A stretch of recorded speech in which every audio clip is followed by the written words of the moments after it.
It's your hearing, it's just for you.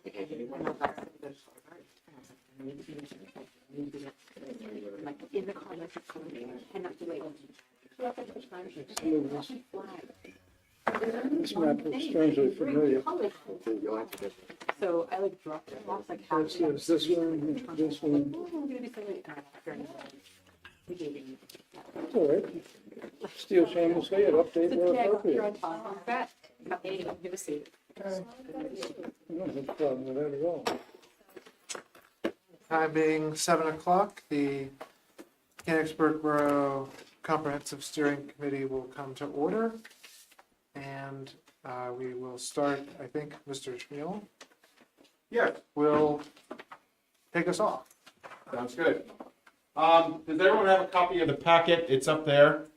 If you didn't get a copy, I put a few up around the table. There's some extras too, if anybody else wants to pick up a copy. There also are a couple copies of the maps extras I had left from last month that are in the back. If everyone wants to pick up those if they didn't get them last month. What I'd like to suggest that we concentrate upon tonight is this packet, and I apologize I didn't get this out to you much earlier. I'm going to do better next month. But what you see in this packet is a draft copy of the citizen survey. You see a memo summarizing major policies in the current comprehensive plan. You see a memo summarizing the current zoning districts. And then you see a memo talking about the zoning of your neighboring properties. And then with any time that's left over, we can continue a discussion about issues, concerns, opportunities, if you wish. So before I dig into this, is there anything on anybody's mind they wish to bring up before we dig into the new material? I only saw two pieces. Yeah, not everything was emailed in advance, Oh, unfortunately. The Right. first, then I don't feel slighted. Go ahead, I have take it. that. Yeah. What I don't have is the other two. just take the packet. The packet has everything in it. Okay. And again, there's some extra copies if anybody else wants to pick one up. So is anybody have any questions or comments they want to mention before we dig into the new material?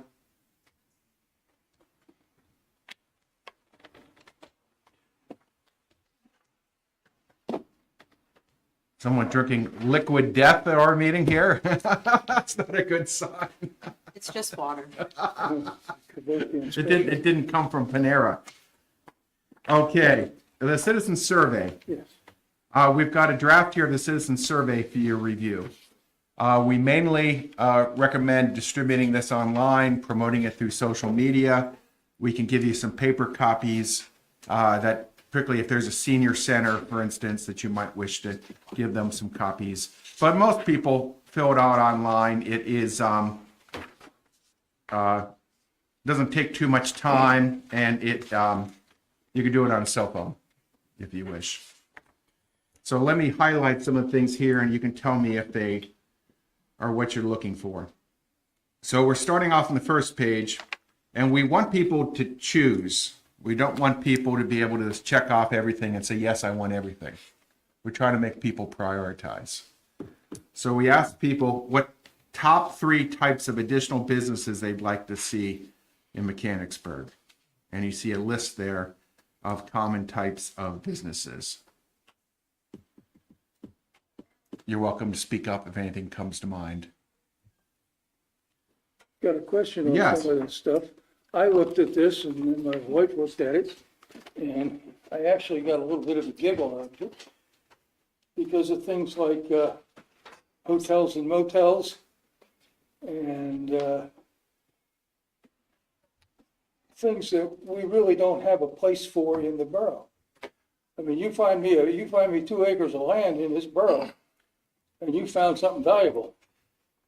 You are correct. There are not many large parcels. You're probably not going to get a big chain hotel. And I'm not going to get a large retail store. They're unlikely, depending on the definition of large. I mean, a large could be a 50,000 square foot grocery store. It could be a large retail store. You're not going to have room for a Walmart. Thank goodness. Right. I understand. Hotels can be small. I mean, you could have, Warehouse and distribution center.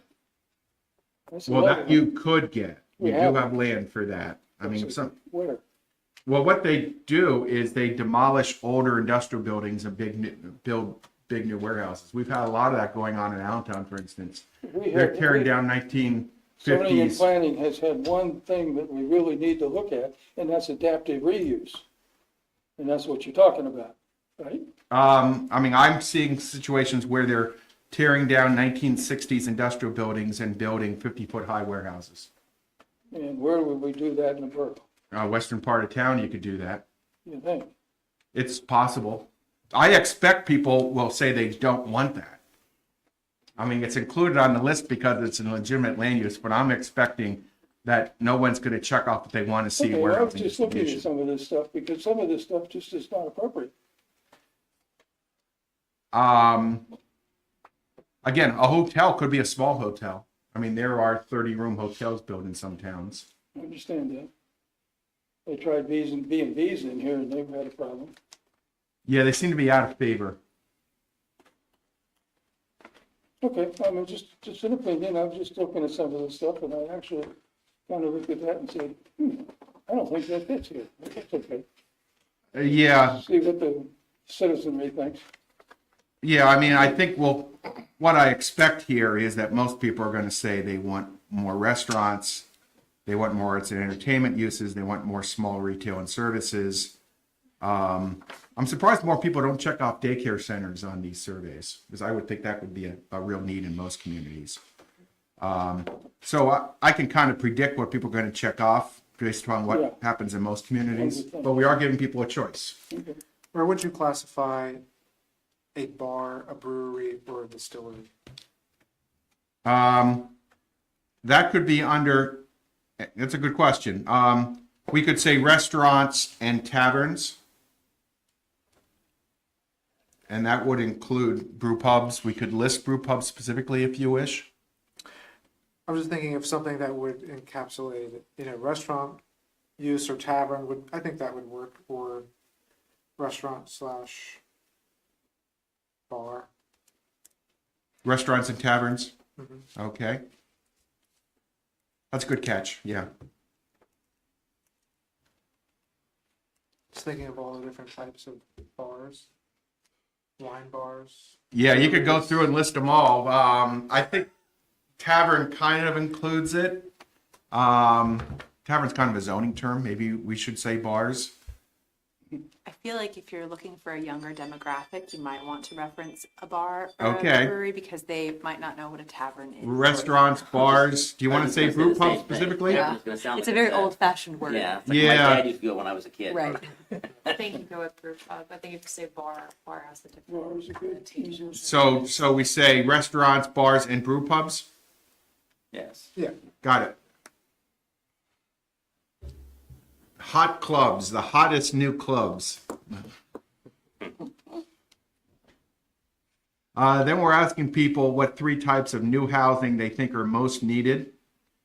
You see singles, twins, townhouses, age-targeted housing, assisted living, personal care, manufactured home parks, apartments above businesses. Again, where? Many of these things you can do on small sites. I mean, you can do assisted living on an acre lot, and there's potential for some redevelopment, particularly around this area. You're talking adaptive reuse again, which is not. Well, in this area, it would probably be redevelopment. I mean, this building alone and the highway department, you start leveling some of these sites, level the site across the street, you've got a decent development site there. Yes, you do. Could you take out the word new and just put housing in general, and that way it's sort of just, We can do that. Additional, covers all. maybe additional. Because I think new sort of pigeonholes you to the thought process of somebody saying, oh, the development's sort of happening on the outskirts of town. We want them to start thinking about what they really want. Okay. to addition of the new or something. Yeah. Maybe you just say what type of housing and see what they. come back Okay. with, Yeah, You just know, take out new, and additional is not much different than new, so. Well, there's actually two questions there. What is most needed, which is what they'd like to see. Yep. Maybe what we're really asking for is what you'd like to see emphasized. And you might want to add under number 2, planned communities. I think it's something like Walden or one of those kind of places. They're very popular in a lot of towns and small towns where you've got a combination of retail, residential. I mean, we don't have a lot of area in this borough to do something like that, but, back on this, back behind the main street, there's some fairly large redevelopable lots that could turn into a small planned community. I use Walden as a good example in other communities, so I like Walden. I just don't think the average person is going to know what a planned community means. And Or multi-use development, or I don't know, I'm just, yeah, I mean, I think we're kind of going to get that answer by the housing types. If people get a choice of 3 and they pick at townhouses, singles, and apartments, they're basically, that would lead you to a Walden type development. And they check off small retail stores, and that you've got the combination of things there. okay.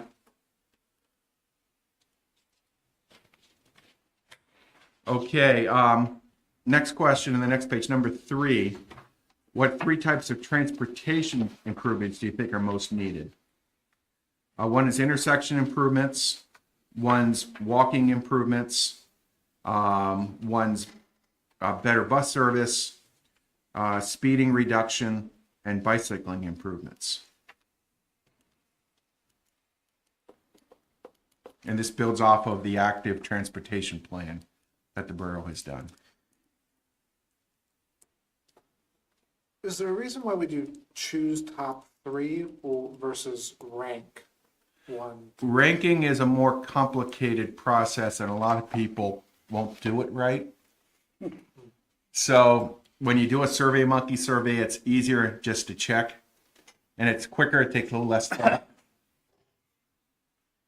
We could do ranking, but people are going to have more trouble with it.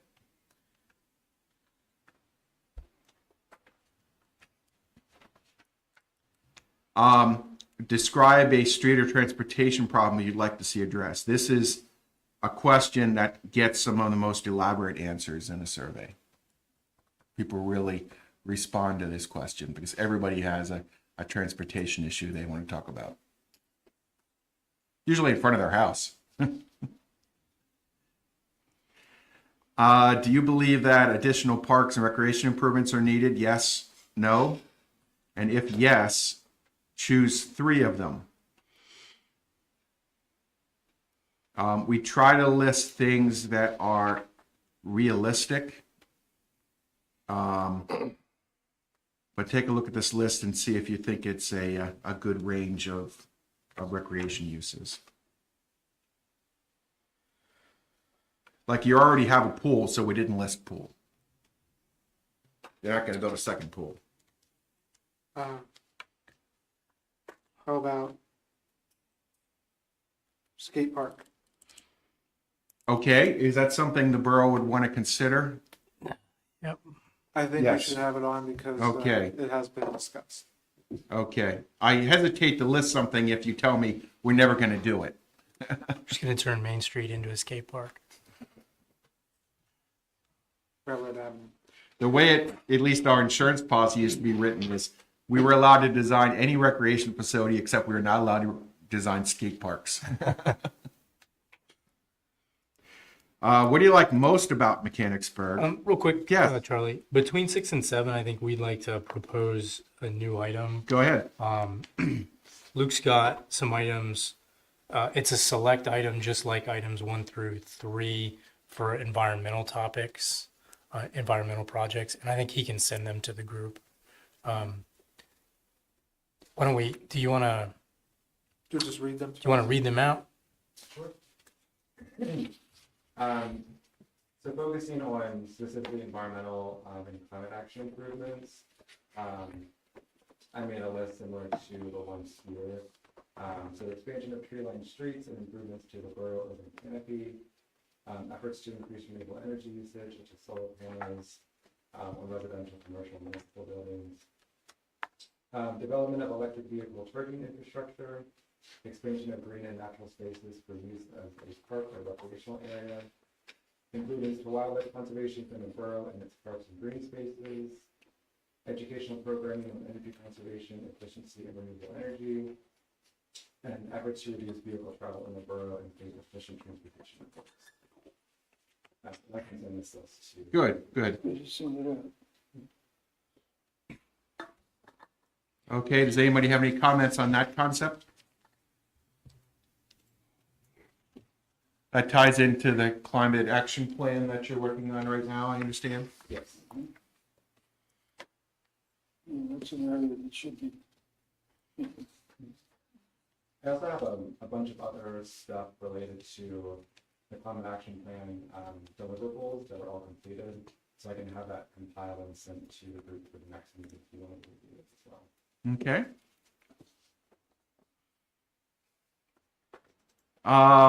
What do you like most about Mechanicsburg? What do you like least about Mechanicsburg? I'll tell you the number one answer for what do you like most about it is going to be small town character, friendliness. That's the type of answer I would expect. Like least, it's probably going to be traffic and school taxes are usually the number 1 and 2 answers there. We're advertising this survey for everybody who is involved in Mechanicsburg. So you don't even have to be a resident to respond to the survey, because we want to target people too who come in to shop, who come in for school, who are traveling through town and are very interested in the future of the town. So we're asking, do you live in the borough? Do you live nearby? Do you work or own a business? Do you own property? Are you a student? And then we ask them for an age breakdown. We purposely do not ask income because people don't like to answer that.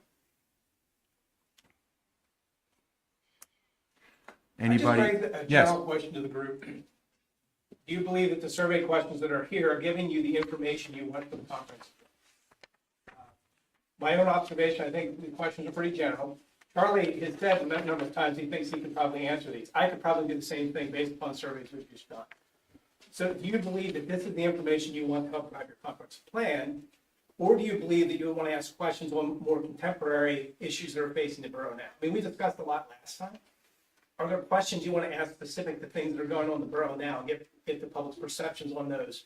Public's perceptions maybe on the services that you're currently offering now, to get a little deeper on some of the issues. And that may require a little more discussion with the group and looking back over the issues you've already discussed. But I feel like this is a little general. And I feel like you'll get some information, but I'm not sure how you'll use it. That's a very good point. So you're looking at also adding a category of services? It could, I mean, to me, it's your survey as the borough, just as, you know, helping out on these and working with a lot of other communities. I think what I've seen is the communities are really looking at currently what's going on in the borough now and getting your residents input on the hot topics that you're facing now to help you develop that action plan. Luke brought up a good point, like climate change right now it's hot. So that's something to start gauge your residents' interest. So do they want to see that type of stuff happening? Then that gives Lane and the staff direction. Maybe you go after grants to get charging stations. Maybe you look for public charging stations. So trying to identify what those contemporary issues are now through this group and the other, you know, some of the other partners are working with, and let that drive the survey. Because I can tell you, like the housing stuff, people hate multifamily. They're going to want whatever's close to them. And if they're being honest, they don't want any more housing, you know? So transportation, I think everything's important, but specifically, you know, I think the question of describing the specific areas in the borough, what improvements are needed. All of you that live here too could probably identify off the top of your head a couple of intersections. Out of these top 4 or 5, which ones do you believe the priority we should address? And maybe even look at prioritization of issues. It's housing, it's transportation, it's parks and rec, environmental issues. What's the priority out of those categories of issues? So that starts to give you a little more direction on your implementation plan. And then from council's perspective, of figuring out what the priorities should be from a policy standpoint and deciding what they need to do in the future. You just have to be a little careful that, the average resident has not debated and discussed complicated topics for the most part.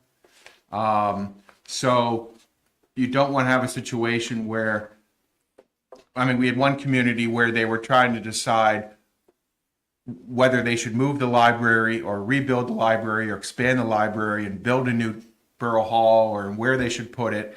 And those questions were too complicated for the average resident to answer, because there was 100 different factors, including a lot of different costs and physical features, that the average resident wasn't informed enough to give you a good opinion. So I would just caution you about having overly specific questions in which you need a lot of information to make a good decision.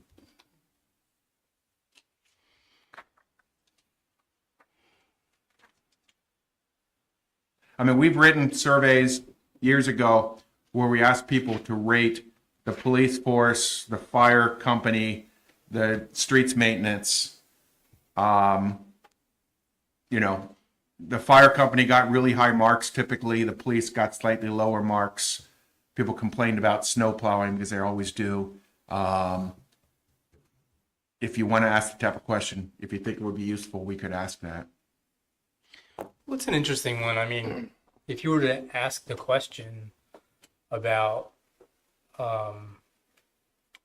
various, there are services that we provide that are fee-based services, and maybe there's some insight we could gain from asking about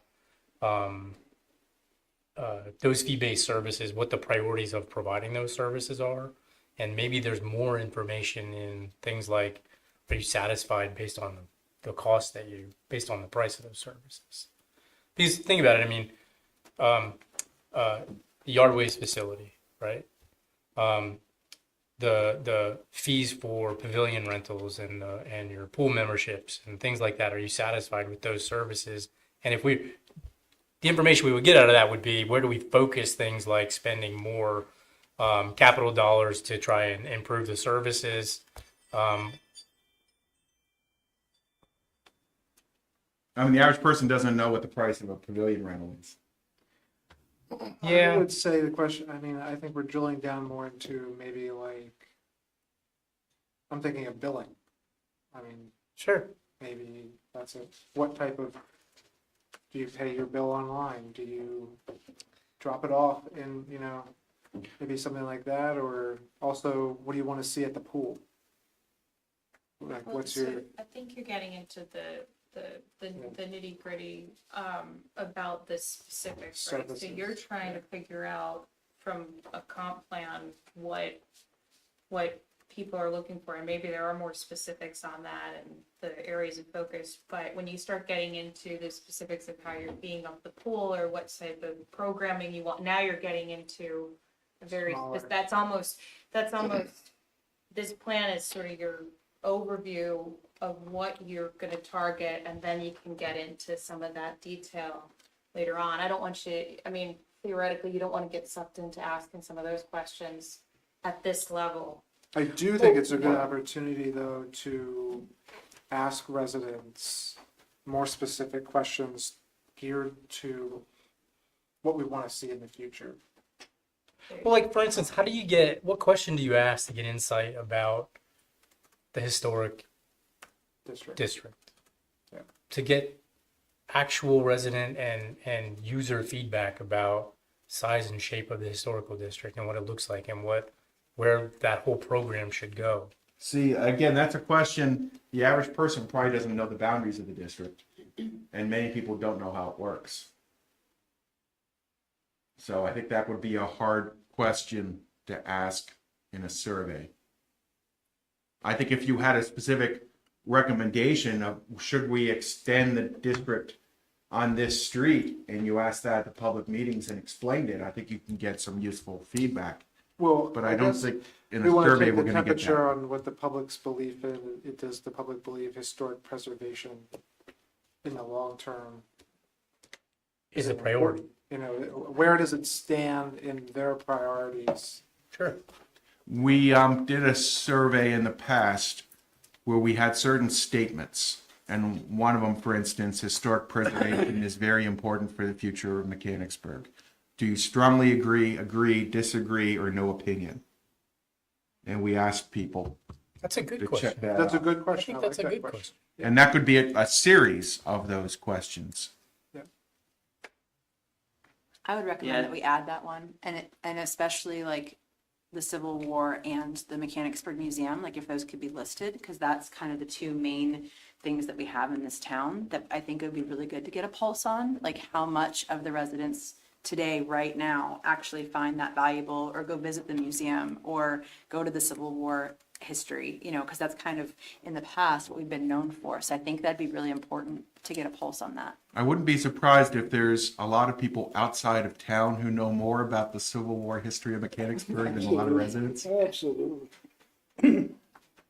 I guess I wouldn't be afraid to ask some open-ended questions and to try to pick people's brains as to what's important to them, rather than just, you know, I think you're exactly correct in that I could fill this out and kind of guess which questions or which selections people are going to pick. Okay, nobody's going to want more apartments on their block because it means parking issues, it means a whole bunch of things. Okay, so you can probably predict which checks or which boxes people are going to check, and you know, to your point, like, well, what do you do with the information?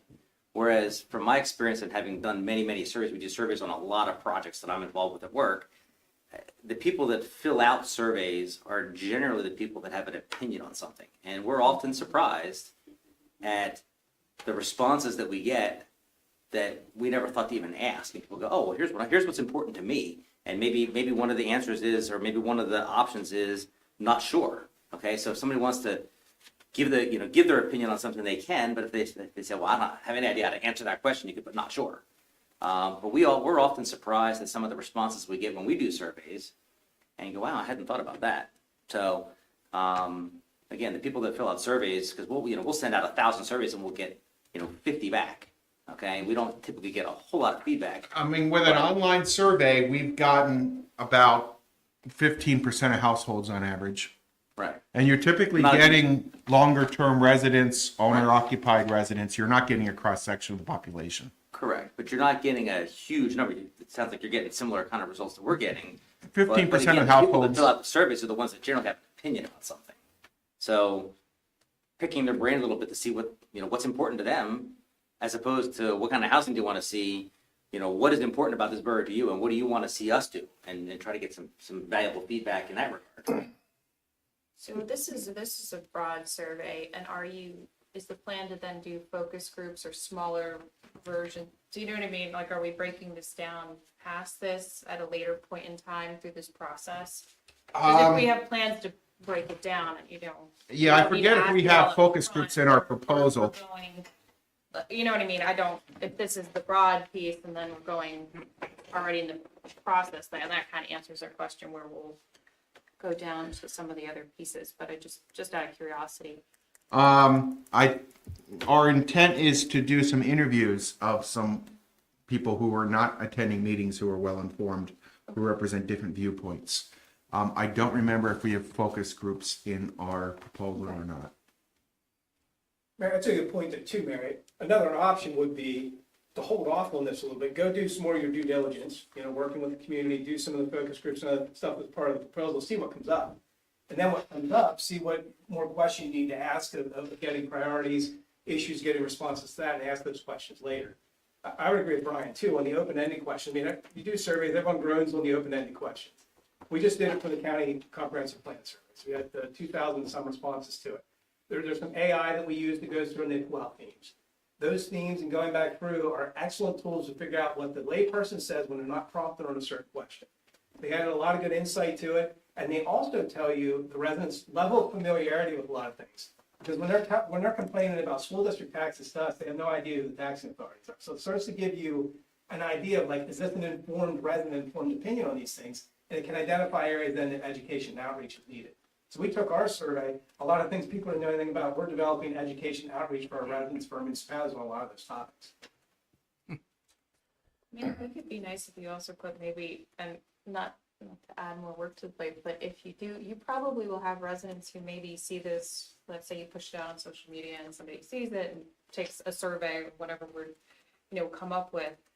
And they want to get more involved. Maybe they do have a passion for climate change and all of a sudden there's an interest. It might be that opportunity to put a little, if you'd like to be more engaged, put your name, your email, and then you might be able to build a pipeline of residents who generally don't great- come out to great these suggestion. because they don't know, and the average citizen doesn't participate in, municipal government generally. So you could at least start capturing some folks who might want that personal touch of outreach, then if you're not making it too burdensome, but you give it to them as that, it's after you eat at a restaurant, take a survey, do you want to be contacted, yes or no? And sometimes you say yes, but some people actually might want to be, maybe they just didn't have a clue. I don't, There's value to that. We try to keep the surveys anonymous, and that's where, asking people their name and email and phone number at the end of the survey is a little bit touchy. Another way of doing it would be to have a link to a web page saying, here's a list of borough committees. And, if you are interested, call this number, email this number, if you're interested in being involved more. yeah, kind of given an option, whether they click yes or no, I think you can, maybe it might catch us some more. Will we be I guess- evaluating this as the surveys come in? 'Cause I We are noticed- not allowed to change the questions after it's I posted. just meant the data, because looking at it on October 30, Yeah, we'll give you, to have we'll the give you survey results as back. we get them, and often we really get most of the convenient. results in the first month. okay. I'm kind of intrigued by the discussion on open-ended questions.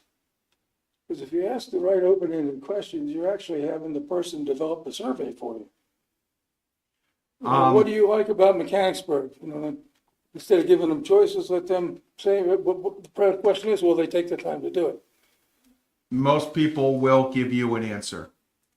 Well, I guess from my perspective, what I'm trying to figure out as a format, and I'm not quite sure how to even suggest how to pull this off, but there's got to be a way to format the survey that solicits honest feedback, but honest feedback that we can actually do something with. Okay, and I'll give you the example. Somebody mentioned, I forget who it was, about is preserving the history of the borough important to you?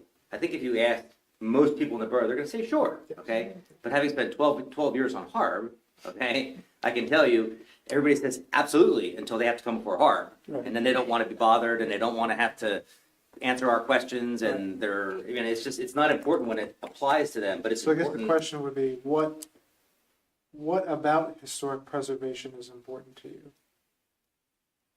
And how do we make that actionable? Like, Right. is it the character, is it the look of the home, is it the nature of Mechanicsburg's Civil War history? Like, I'm not sure how we can make that question more actionable on our part or on the borough's part.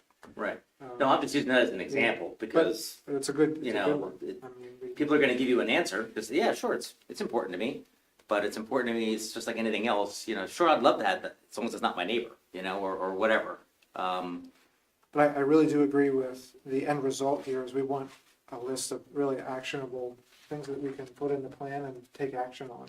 So it's something we should really think about in terms of. Okay, I think what I'm hearing is if I come up to you with a set of statements and have strongly agree, not agree, no opinion, I think you're going to get opinions that way. I mean, one of them would be there is a need to provide additional affordable housing in the borough. Strongly agree, not agree. I mean, if you asked, and I don't know what they are, but if you asked, let's say, 5 open-ended questions, and I'm just picking a number, of course, but you ask 5 open-ended questions, 3 of those questions you might get a not sure or just a no answer at all, but you might also resonate with somebody that goes, oh, you know what, that is important to me, and you'll get a long-winded answer on 1 of the 5 questions, and any data you get or any data that you collect could be usable data. Yeah, what do you like most and what do you like least about Mechanicsburg is intended to give people a chance to talk about whatever's on their mind. The transportation open-ended question, we get very good responses to that. And the recreation question also gives you room to list other things other than what's on the list. But again, to your point you made earlier, you're gonna get predictable answers. Too much traffic, can't get around cars in the intersections, you're gonna get the same feedback, which again, I don't know if that's real actionable. I don't know if Well, the that's- transportation, we do get comments on specific problems. People, say, hey, need left turn signal here and things like that. We do get very specific comments. The recreation question, again, people will give you specific things that aren't on the list for recreation. What about an events-based question?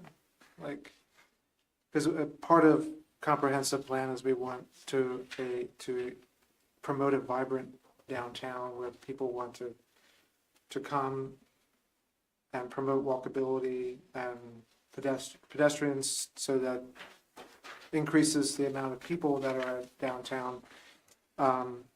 Is there a way that we could formulate a question around that? Because that is a priority of the borough to promote events, not just downtown, but in our parks and so. Additional special events should be promoted, and I can give some examples of special events. I think most people would say, sure, I'd love to see more special events, but I don't want to help organize them. Yeah. And I don't want you closing any streets, As we debate this, and this may not even be possible, I'm just kind of curious, in the past, have you ever A/B tested these surveys? I don't even know what that means. So they would be where you would send out one set of surveys that had a certain composition of questions phrased in a certain way, maybe a certain number of questions, and then another sample. We have was not different done that. Just to see what, We've always tried to keep the total number of questions down to a reasonable number so that people can fill it out in 5 or 10 minutes. They can go longer if they want to write things because the open-ended questions really have no end to them. I mean, you can write as much as you want. It shows 3 lines here, but it expands. But no, we've never done 2 different surveys. just curious. What about more visionary questions? Like in 25 years, Mechanicsburg will be known as and offer 4 or 5 different visionary options. Will be known for its, Traffic. well, no, don't offer that as an option, but offering visionary type options, known for its fine arts, known for its music, known for its bars and restaurants. Like what's the identity 25 years from now? Because I do think there's some value in trying to understand perspective on that. What would you we like certainly don't want to be Mechanicsburg known for? The hair care capital of central Pennsylvania. Like perhaps trending away from that towards something different. But I think something around that area, something more visionary. And I was also interested in inside of the parks and recreation section. So there's kind of a difference between facilities based, which is what's in here, and services. I'm a little interested in participant perspective on our parks and recreation services, specifically because they're not offered by the borough; they're offered by someone else. And I think that's an important question to ask about the future. Is are you a user of parks and recreation? Does it provide the programs that you're interested in? I've received a number of not criticisms or complaints, but more observations that the recreation department and services we offer are focused towards children because it comes from the school system. And that really, if we were to make improvements, they should be in the areas of, finding those demographics that are not served by the current recreation department. So something around that, I think it would be valuable because that is an area where it involves everyone. There's a discrete list of services. You either use them or you don't. You're familiar with the process. And I think we'd like to understand in the future, is that the right model for providing recreation services? Now, see, I don't think the average resident can answer how the services should be provided, but I think the average resident can respond on what types of additional recreation programs they would like to see Sure. that aren't being provided. And also satisfaction Okay, with the services? I think maybe a question like the services, the recreation opportunities provided, For adult. maybe are interest me, yes or no? Like I have a feeling, and I know because I get all the phone calls, that we don't offer services, recreation services for a lot of demographic areas. And a lot of the observations are, how come we can't coerce the recreation department into providing adult recreation in more ways? But I don't know how to frame that question.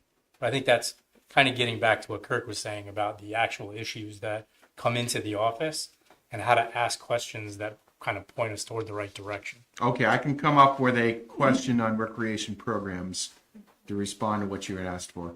Again, we're not gonna ask people who should do them, we're gonna ask what programs they'd like to see and whether they're satisfied with what's available.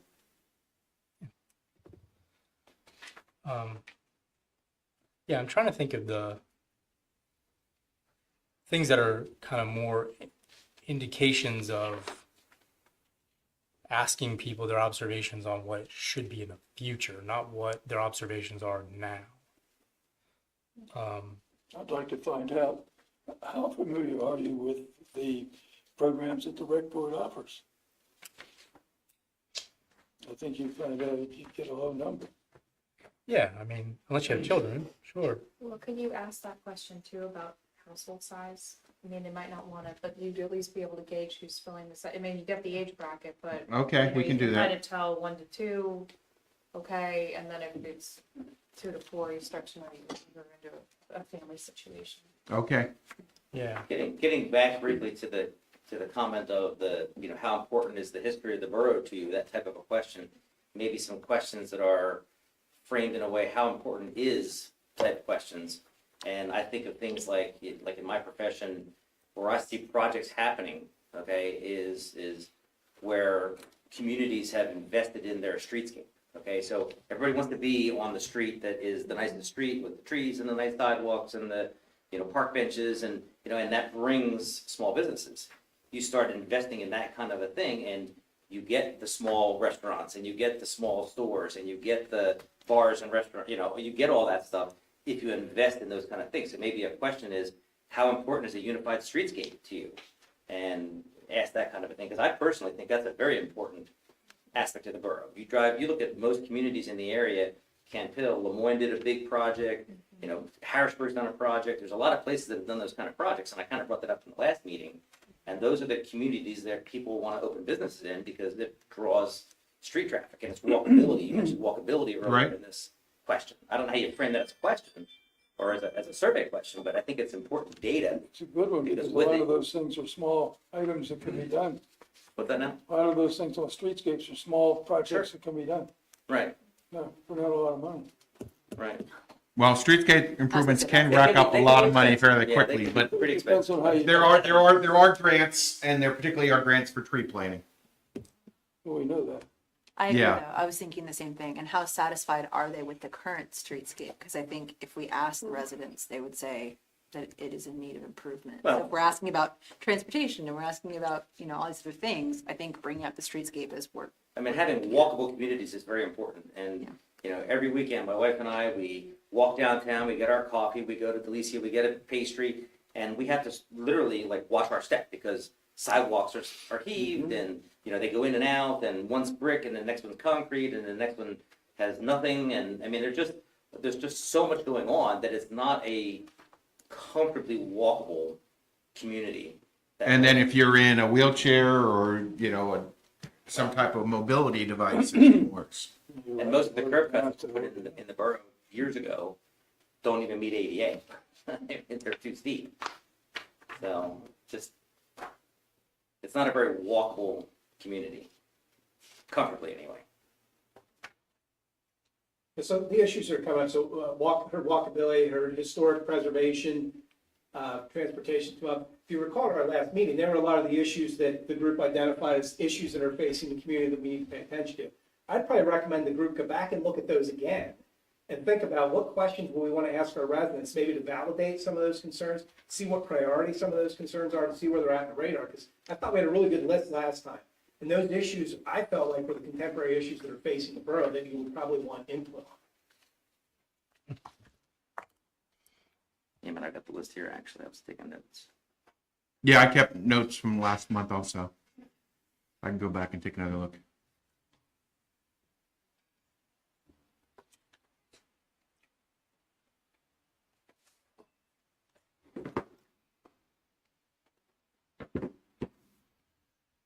Okay, I will work up another draft.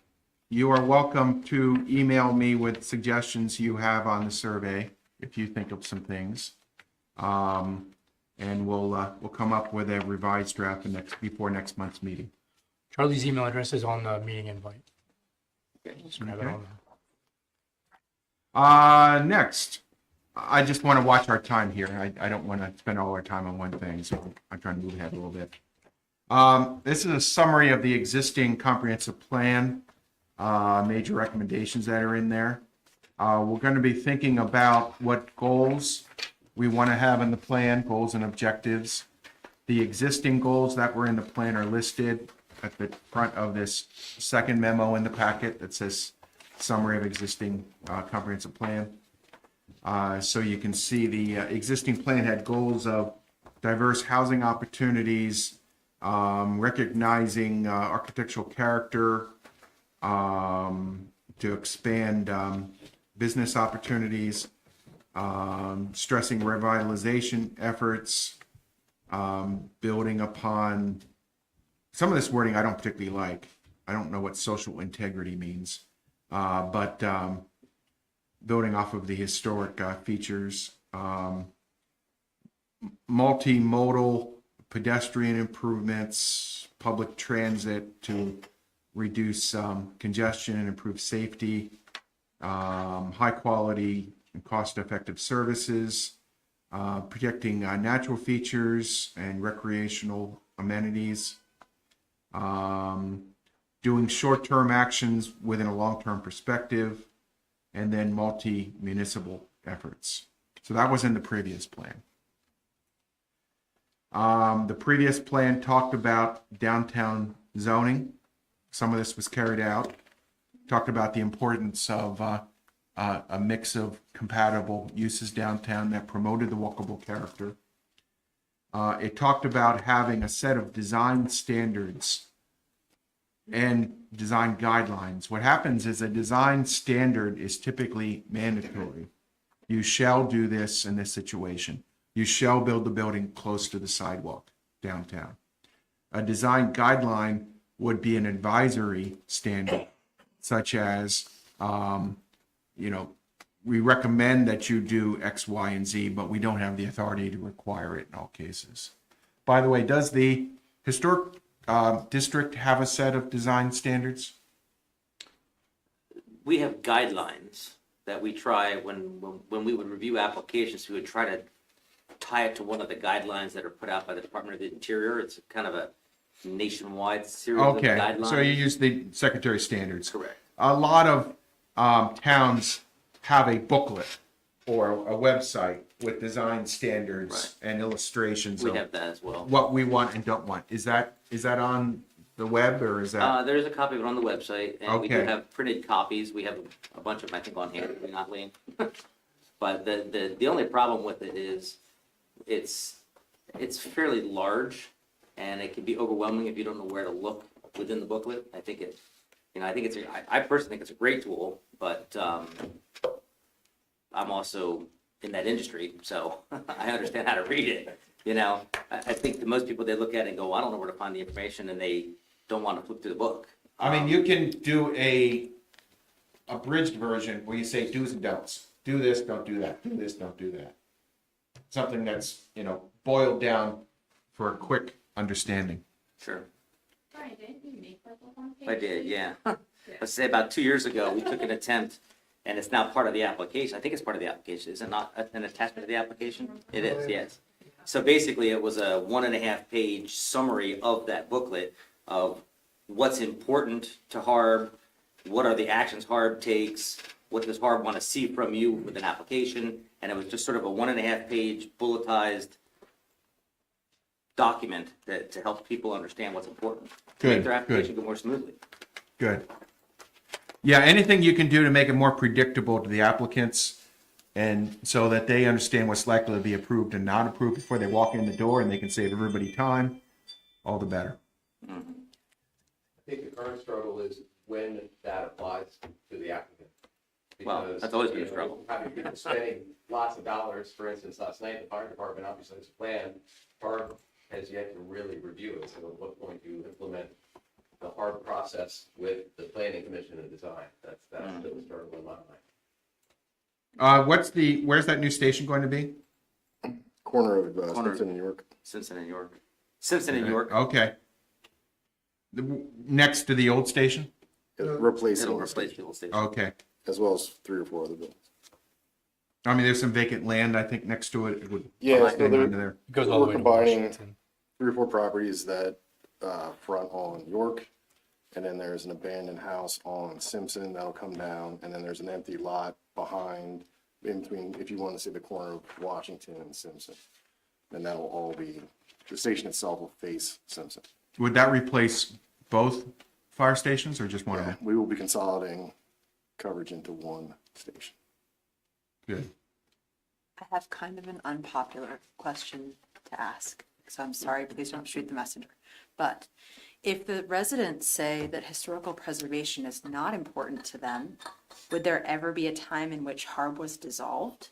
Because if they don't know to come at all, and they don't necessarily care about your opinion, and I'm sorry I'm saying it that way, but I don't know how else to say it, like, I mean, there are probably a lot of people who are doing whatever they want without coming to HARB, so if we're asking Common them, problem. how important is this to you, and they're saying it isn't, like, Right. at what point do we say, okay, maybe we're just chasing the residents for nothing? Well, no, I Just- agree. That's kind of where I came from with my statement earlier about it's Yeah. important until they have to come before HARB, then it's not Right. important. I think And the that's been something people, we faced for a long time. I think the people who are going to respond to the surveys are going to be supportive of preservation in this town.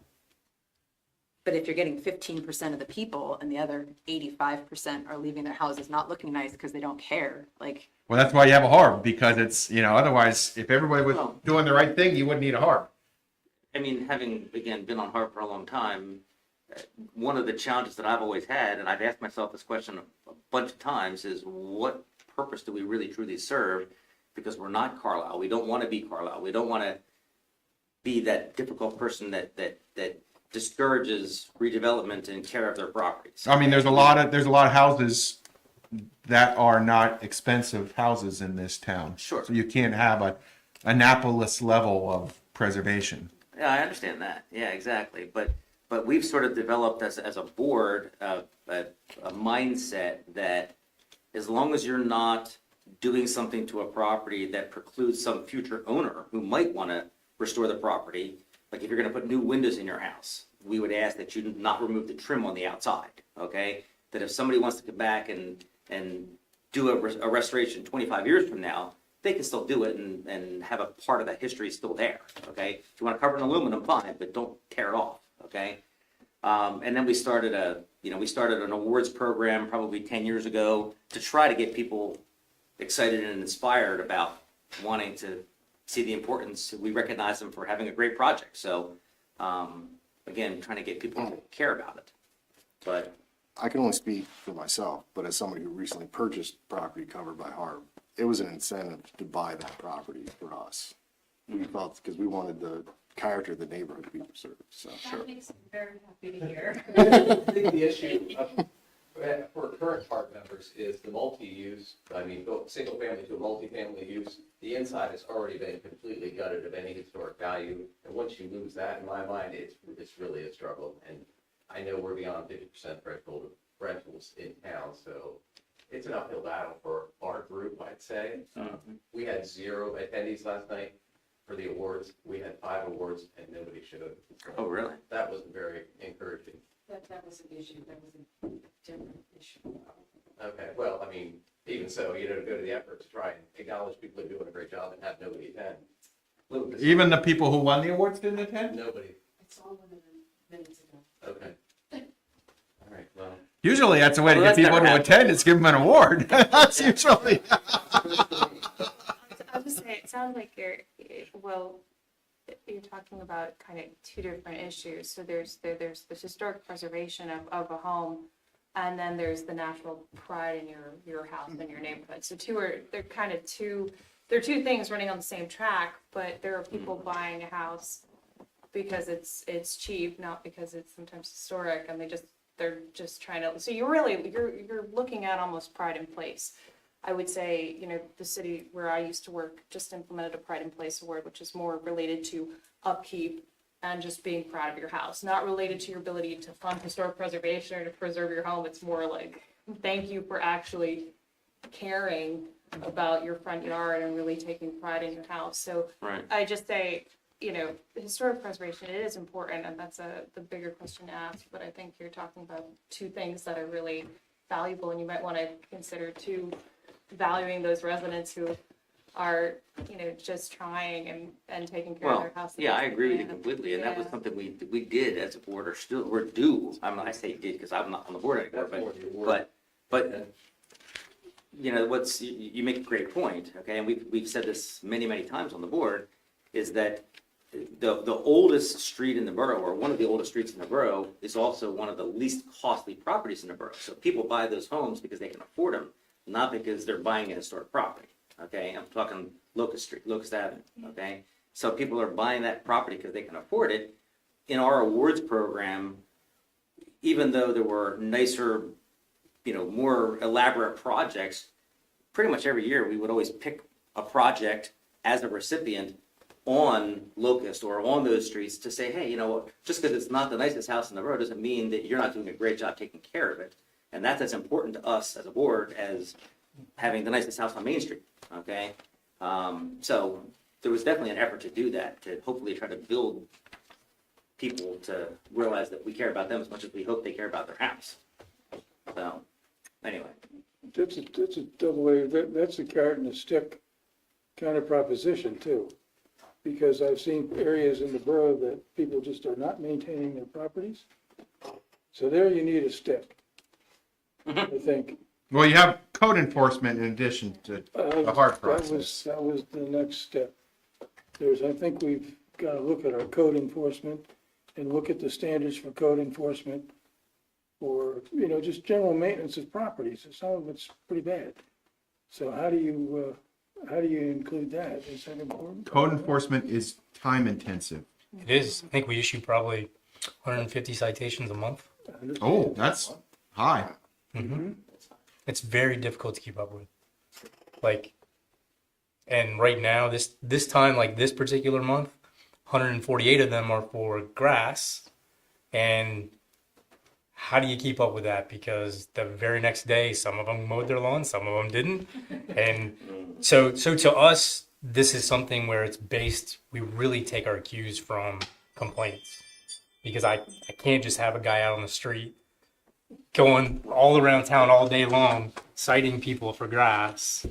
And I could if I had junior codes enforcement, which is, we could deputize everybody on each block and just say, And some communities hire college students. hey man, you just roll up to every house that's over 4 inches in height and just cite them right there, $25 to the borough, But it has and mow to your do- lawn. It all has to do with the general appearance of the borough. It sure does, but Yeah. it does, but it costs a lot of money. I'll tell you, I mean, like I said, some communities, they hire a college student just to do Yeah. weed enforcement over the summer. Sure. But that is not the primary issue. Sure. The primary issue is when there's physical deterioration of a house. Yeah. And it threatens the stability of that property and threatens the block, because nobody wants to invest in that block when there's a cancer on the block. And there's typically people who are behaving very badly living in those houses too. So people don't want to invest, they move out, there's too much noise. Those are really the issues. If somebody has their grass grow a little tall, that's temporary. Plus, It is our number one complaint though. It's the number one thing we get calls on all day long, every day. I think I'd raise the limit to 6 inches or something, but Yeah, I mean, you got to, right? Like at some point, just and I mean, they, you're going after the people. and that every let the single one, dandelions I grow. swear, every single one is, don't tell them I told you. Don't tell them I'm the one who called because I don't want them to hate me about it. But the problem is those cancerous properties, those are typically irresponsible absentee landlords who don't live in town. They're hard to even track down for serving papers on them. Do you have a requirement that they have to notify a local agent that you can serve on? We don't have a requirement for a local agent for any of our rental requirements. Okay, that's something to think about. A lot of Yeah. communities do that, particularly if the Local responsible agent is what they require. yeah, if somebody, lives 50 miles away or New York City or something, or they're hidden under 3 levels of corporate ownership, Yeah. you want a person you can go and you can serve papers on them. To serve. Yeah, I think of enforcement. our 46 pre-blight properties, I think probably 35 of them, the owners are in New Jersey, Texas, and New York. Yeah. Yeah, I would suggest adding that to your codes to your rental Sure. requirement, a local responsible agent. If the person does not live within a certain distance or have a business address within a Yeah, certain it's definitely distance. in our proposed short-term rental requirement, having a local responsible agent, because it's in all the We talked boilerplate. about that one. Yeah, having What we do. the LRAs is definitely a big deal. But I think sorry, I took us off topic. Well, code enforcement is an important issue. And what I'm trying to get across is if there's any way that you can make the problem properties easier to deal with. Right. We've got our abandoned properties registrations. I think we're on a good track with the county. We have a good experience with our first blight project. I think we've got 6 in the pipe ready to go. What I think we do lack is a good common vision of what outcome are we really looking for blighted properties? Because if not, if we don't settle on some sort of well-defined outcome that we want, then we could end up in that situation where all we're doing is just reselling it again and heading back into the same situation. And I know that the county does a good job trying to look out for us in that, but because every time in the process, when I go to the hearings, it's, well, what outcome are you looking for? What do you want to happen with the property? Yeah, what do you want to happen? Because we get a lot of, even today, I had 2 flippers call who are already looking. Yeah. And the only defense really becomes your zoning, what you do here as a municipality. That's the protection from just somebody flipping it to a renter. Yeah, I mean, So you have to set the bar. Yeah, a it's a flipper valid is not topic. necessarily bad. No, not that, right. I mean, if they're flipping it to someone who's gonna, We just See, haven't had all any of really it. good successes recently, but they're not bad. I get that. not by themselves. Right. They can make a lot of improvements fairly quickly Yeah. and turn it over to someone who's ready to move in condition. Well, right now they're holders because the turnover is they're just kind of holding the properties. That's what you're trying to avoid. And we are trying to avoid that because, you can go on, right now, 2 of our blighted properties are for sale, well advertised, but they're for sale at standard residential rates, but they're abandoned with trees growing up through the middle for $158,000. I mean, the goal is supposed to be to make it painful enough to an irresponsible owner Yeah. where they sell it to somebody who is Yeah. responsible. Yeah. I mean, that's what you're supposed to be aiming for. Yeah. So how do we bring this discussion back to our goals? We just keep talking until we beat it to death. I think we're on the This summer. has to do with the appearance, is improving the appearance of the borough. And avoiding structural problems and rodent problems and problems that spread to other properties and that deter people from wanting to invest in a block. Sure. It's a, when you call it a cancer, it's true because it also begins to consume borough resources at an accelerating rate.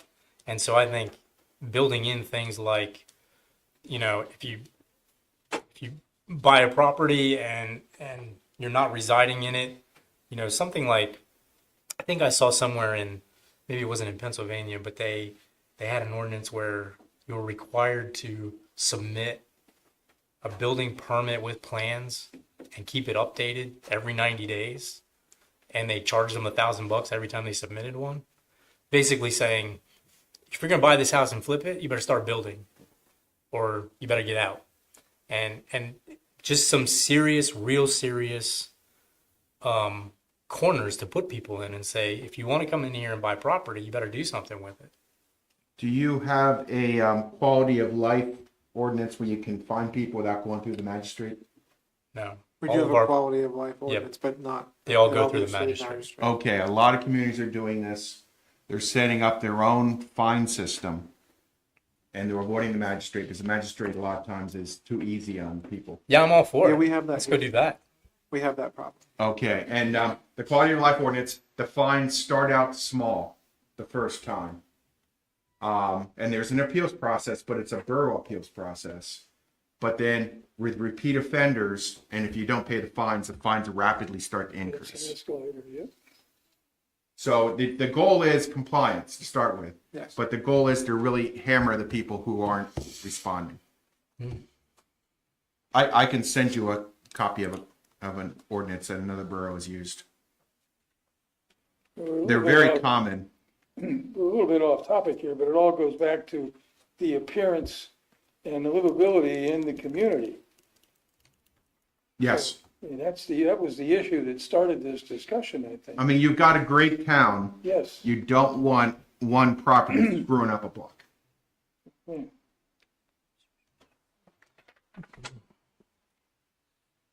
Okay, and some communities are even doing that for parking tickets. They're running the parking tickets through their own system and not involving the magistrates in the parking tickets. Yeah, all right. I'm all over that. Let's do that. Because then at least we can tell the people on the phone we are escalating penalties within a borough process. That's the trouble today, is most of the phone calls we get are about what's the status of my neighbor's punishment. And they really want to know. And that's what you want. The people What's who the come into status? compliance, you want to give them a break. Yeah. The people who are acting in good faith, but the people who are like thumbing their nose at the system, you want to screw them. Yeah. You want to make it painful so that they sell the property. Sure. And they use our codes office to resolve their neighborly disputes. So that's always fun. I guess I have to be careful what I say in the tape. You don't keep the tapes permanently, do you? Forever.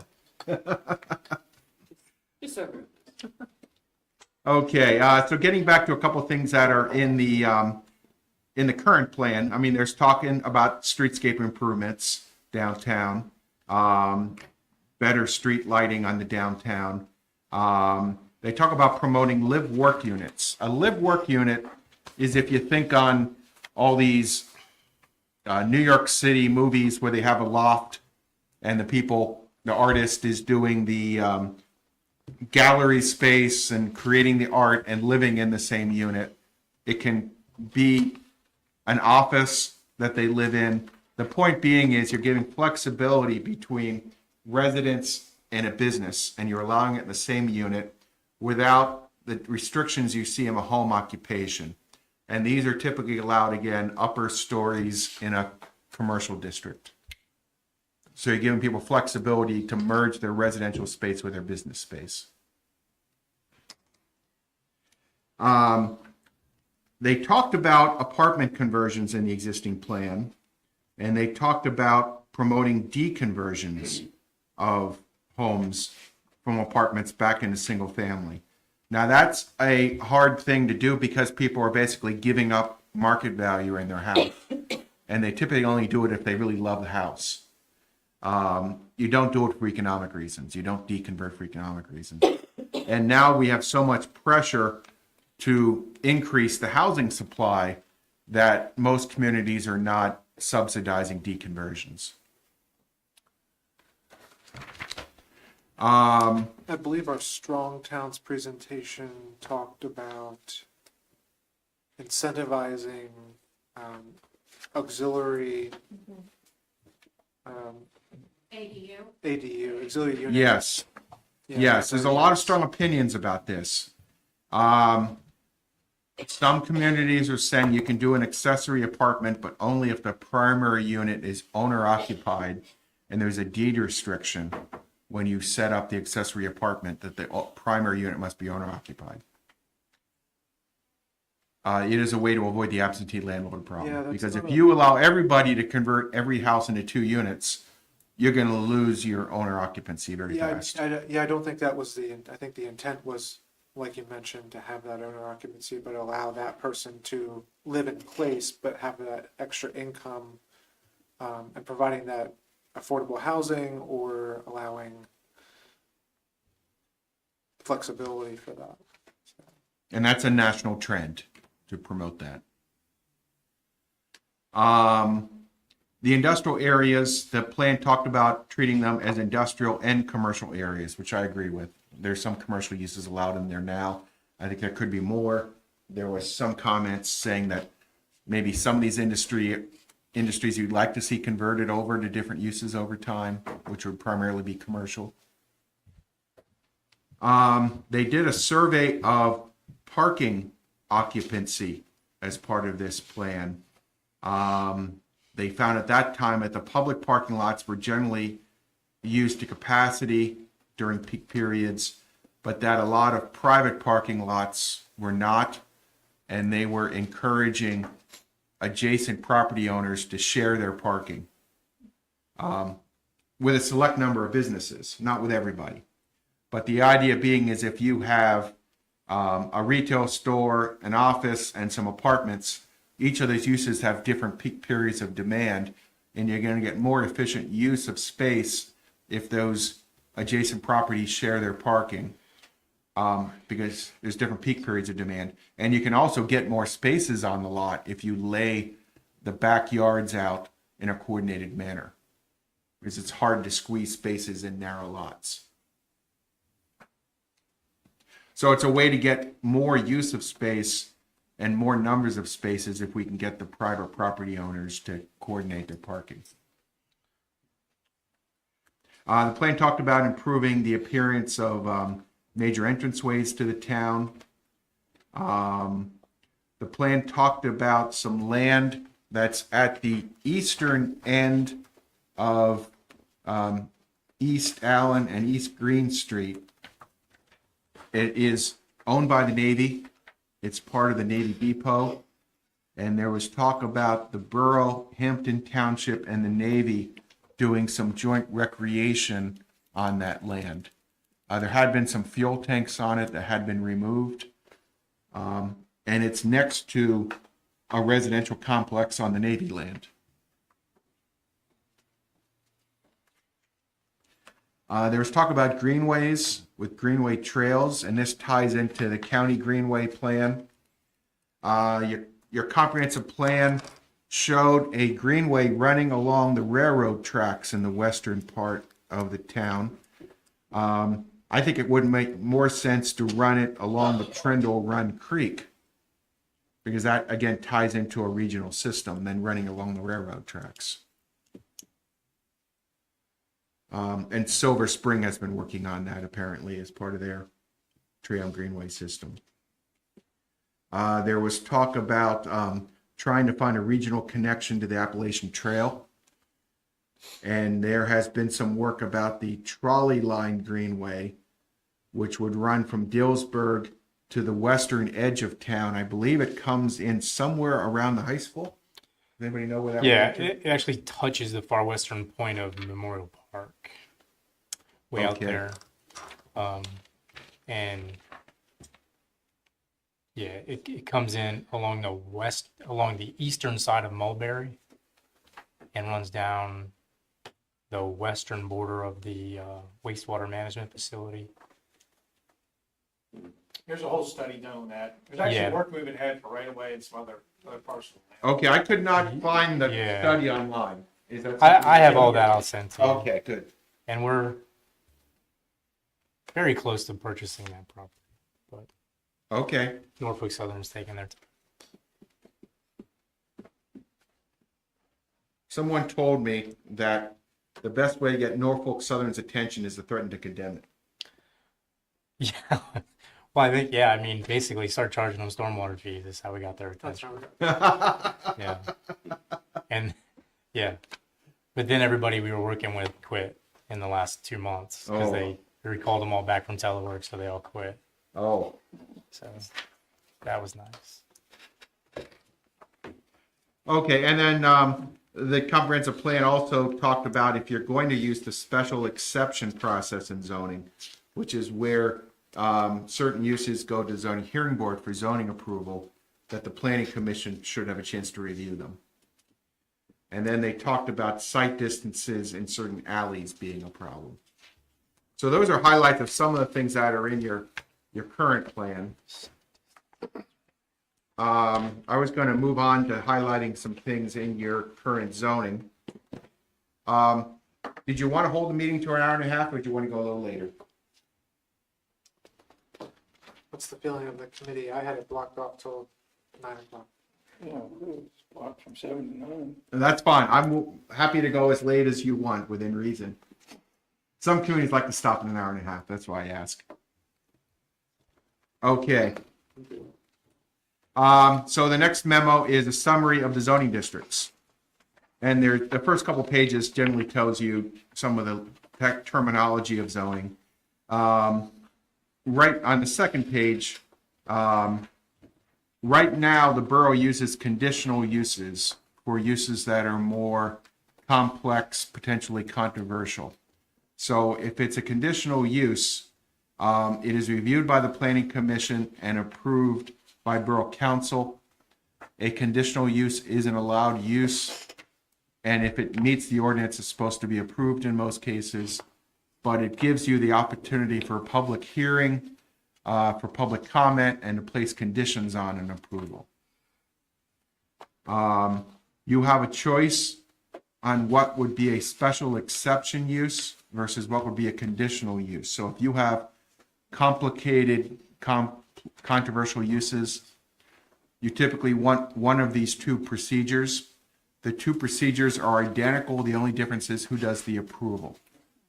Zoning hearing board handles special exception. Conditional uses go to the borough council. What most communities are doing is the things that have broader impacts go to borough council. The things that have more local impacts go to the zoning hearing board. Right now, you have everything go to borough council. So that's something to think about, whether you'd want to send some of these things, like some of the home occupations, for instance, to the zoning hearing board, and take some of the burden off of borough council. That's what most communities are doing nowadays. So I'm going to turn to the third page. Summary of the zoning districts at the bottom. And we had given you a copy of the zoning map last month. So one of the big elements of the comprehensive plan is the land use and housing plan that recommends what types of development should be allowed in different areas. And that's going to lead to recommendations for updating of your zoning ordinance. So we wanted everybody to understand the main policies that are already in place as we're discussing land use and housing.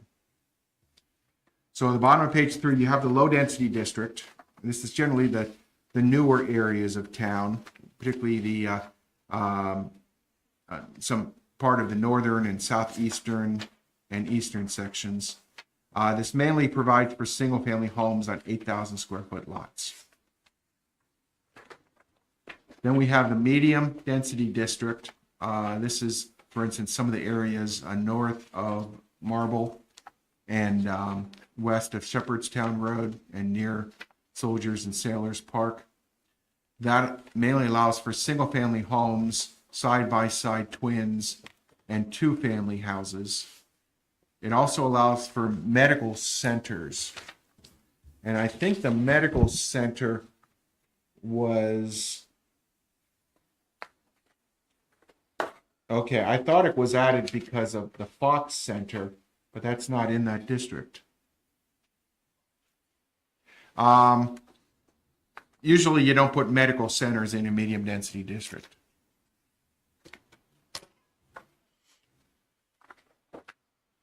Then you have the high density district, which you see as some areas generally north of the downtown, west of Market. This allows singles, twins, townhouses, and apartments. The apartment density is up to 29 homes per acre, which is a very high density for apartments. And it also allows medical centers. Then you have the Old Town District, which this is the areas along Church and Locust and parts of Main Street, parts of Simpson that surround the downtown. The Old Town District allows singles, twins, townhouses. You can do apartments and apartment conversions with Borough Council approval. You can do banks, fitness centers, funeral homes, hardware stores, personal services, small retail, restaurants without drive-through by right. You can do brew pubs, theaters, convenience stores, grocery stores, hotels, light manufacturing with Borough Council approval. The thing that strikes me is the Old Town District is a very, very large area of town. I think you might want to be more permissive on the north side of the railroad tracks than the south side of the railroad tracks. The north side of the railroad tracks includes this corridor with a lot of redevelopment potential. The south side of the railroad tracks is primarily well-established residential blocks. And some of these uses I would not want to intruding into those blocks. So I think we can separate the north part side of the railroad tracks from the south side of the railroad tracks. I mean, for instance, would you want on Simpson Street, would you want brew pubs, convenience stores, medical centers, hotels, laundromats, in that area? We do have some there now. Anything that exists legally today can continue. The question is, do you want new ones? We've written some ordinances too where if there was an existing business, the reuse is permitted by right. But if there's a residential property, you couldn't convert it into a business. In other words, if you had a corner store, it could always continue to be a corner store by right without having to go back to the zoning hearing board. But in most cases, you are within an easy walking distance of the downtown. So I'm not sure you need to promote new retail stores on these surrounding blocks, because you can easily walk to retail and services.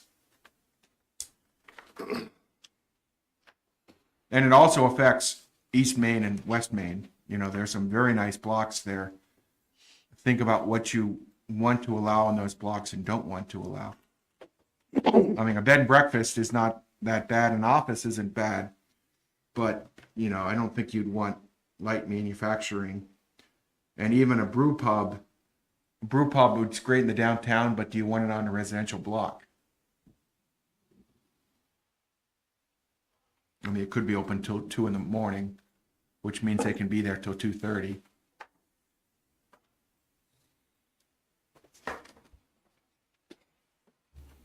Any initial thoughts about what you'd like to see in these blocks surrounding the center of the downtown?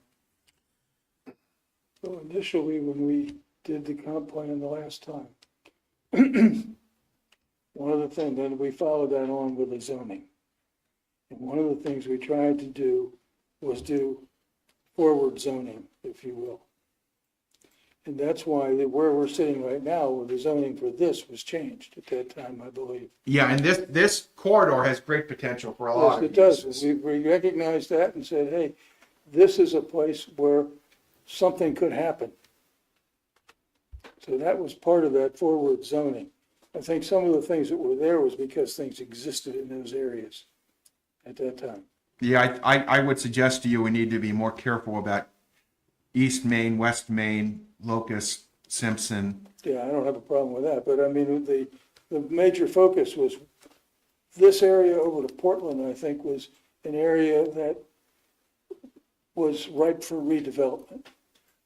And I don't think anybody would be offended by it. And I think you could build, it was rezoned that way as a result of that. I mean, you have a large apartment building on this corridor. I imagine there wasn't opposition to that, for instance. No problem. But if you put that same apartment building Well, it's by interesting. demolishing houses south No, of downtown, well, I think these you are would have things- it. One of the things that we did with zoning, we said, number one, we know we're not gonna get it right.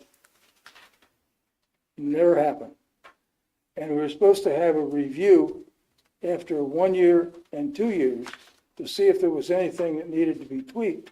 And in the process, complaints or suggestions or whatever were to be logged by the borough. So that we didn't want to do one change here because we don't know the cascading effect of that change if you make a little one. So what we did is said, okay, let's group these things. Let's make a list of where the problem areas are and then go back and change them.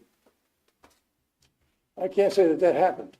One thing to keep in mind when zoning is, at the moment somebody walks inside the borough office with a permit application, the ordinances are locked in place for that property. For that property, right? So if they come in and they're allowed to build 29 units to the acre, at that day, as long as they meet the ordinance, they can do it. And if you change the ordinance, you can't stop it. Well, this is should have been part of the review process to go back and say, okay, where are their problem areas? And we were doing that mostly based on what came in through the door. Is that a problem? But I mean, that review never happened. in other towns, I've seen people, there was a really nice old house on a large lot, and they tore it down if it wasn't an historic district, and they built apartment complexes on it. Yeah. So, I mean, that, in some places, that's great, and other places, it really could be a detriment. So part of the reason for this whole planning effort is, what areas would you generally like to keep the way they are, and what areas are you happy to accept change and redevelopment? I think in terms of the history that I know of challenges that we've had with the zoning, and there haven't been many, although there was a period of time where there was a major challenge to the commercial main and market district. What was the challenge? The challenge was regarding personal services. Yes. And the comprehensive plan called for a commercial main and market district that limited it to a development of retail and restaurant use type businesses. The zoning laws changed with that, and that was in effect around until 2013, 2014 time period, when there was a strong movement by a segment in town that wanted to return a certain property to that use so that that property owner could lease her unit to a nail salon. And that changed the zoning for commercial main and market, and it allowed personal services back into that district. I mean, most towns would allow personal services in their downtown. They complain that there's too many nail salons, but, you'd rather have a nail salon than an empty storefront. We had that, we went through that argument, that zoning was changed, and we have now resolved more hair salons and nail salons, and less retail businesses in the downtown center. I mean, to a certain extent, you have to let the market operate. The market, it changed.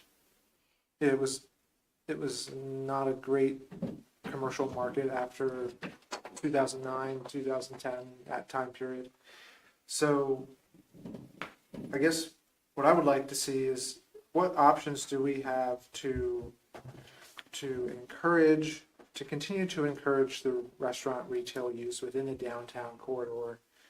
And what incentives and what how can we re-envision it so that it's not necessarily limiting, but it's more encouraging to that use?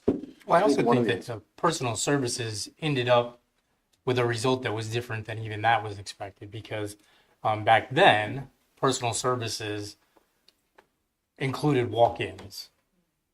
And that's almost completely eliminated from the completely borough eliminated, today. It's right. all by appointment only. And so it promotes 0 foot traffic. And so I don't think even that was envisioned back then, where personal services really meant only the people who have reservations that day will come to downtown. Because you cannot go to those places and walk in and have a service delivered. I think that's a problem. It's the market operating, but it's the market operating in a way that negatively impacts the outcomes that we're And trying to reach. including some retail stores that technically are not retail because they don't have hours that they're That's right. open for. There's too many of them that are by appointment only, and also that have hours listed that are not the hours they operate by. I think from the borough's standpoint, to that point, you have to do as much as you can to foster an environment that would facilitate those types of businesses. And I think the idea to close down, and it's been a long day, the street next to the G-Man, to allow for that type of casual outdoor settings is a big part of fostering that type of environment, as well as the development of the park right downtown, because it's going to increase foot traffic. It's going to keep people downtown. And I'm not an expert in it, but I would imagine the potential commercial real estate value of the properties right along there, Studio 611, would increase because of that. Yeah, that's one of the things that happened, Kyle. We did this in 2007, Yes. the last one. And we, tried to look ahead, and then the economy changed. Yes. So some of these Couple times. forces, so some of these forces came into play. I'm just trying to list the problems or the challenges that we've had throughout at least the history that I've been involved with. Mhm. The current zoning, and that was a major one. Something I looked into when I did a zoning ordinance a couple years ago was a retail overlay. I think Westchester has one and a couple other places. And you can. Ephrata has one, for instance. Yeah, and you can kind of force, so it's like the first 30 feet or something of these buildings has to be some sort of retail or restaurant, which even for a salon forces them product up front, client in the back. So what you're trying to do is force that walkable storefront. It's And that, I believe we do have that as part of our commercial. I don't remember seeing that. I think we do. I think you're right. And have to dig it out, but yeah. So you could force the hand there, and some even have put in hours. I mean, it's been done, so you could look. It's controversial. I know we tried to do it in Yeah. Carlisle 20 years ago and it got Yeah. shot down. It's controversial because the building owners don't want to be limited. You know, some buildings are more designed for offices. Their physical layout is better for offices than retail. The retail market may not be strong. Restaurants have a high failure rate overall. So you're going to get pushback from property owners if you have a lot of restrictions on the first floor uses. Now, what everybody does in towns is they always make sure there has to be a first floor commercial use on the street front. But it's only a few communities that have gone further to say it must be retail or restaurant.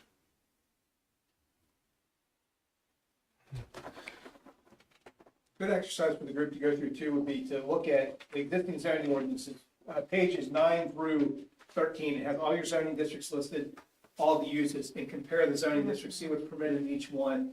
Are there uses now that you don't want in a certain district? Right. That'd be a good exercise that can drive a lot of the future changes you may want to see. Yeah, we tried to summarize those in this memo, but you're welcome to go more detail into the actual ordinance.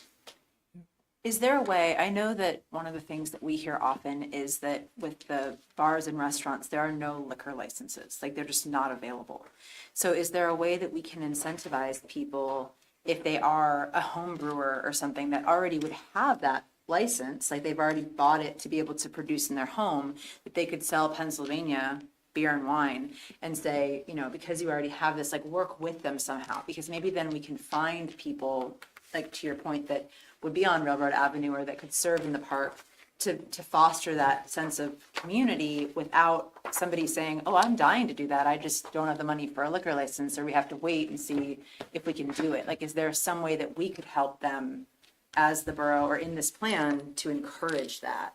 And I What that would believe, look like, I but- believe brew pubs, they have their own license system, and I don't think they're subject to the quotas. I could be wrong about that. You could always just do educational kind of, I mean, as the downtown group, do an event where you anybody interested and you kind of talk through that process. Because they're, I think, allowed up to what, 5 or so additional locations. So I think that's more of an education piece for the general public. Right. Those interested. But you could. But actually adding it in as part of the zoning isn't.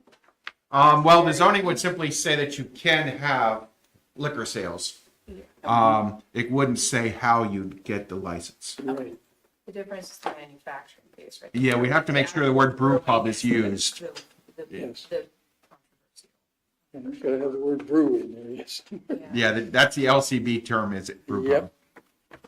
And micro distillery and urban wineries too. Those are, that's a But thing. if it gets them around that liquor license, God then bless it the helps. LCD.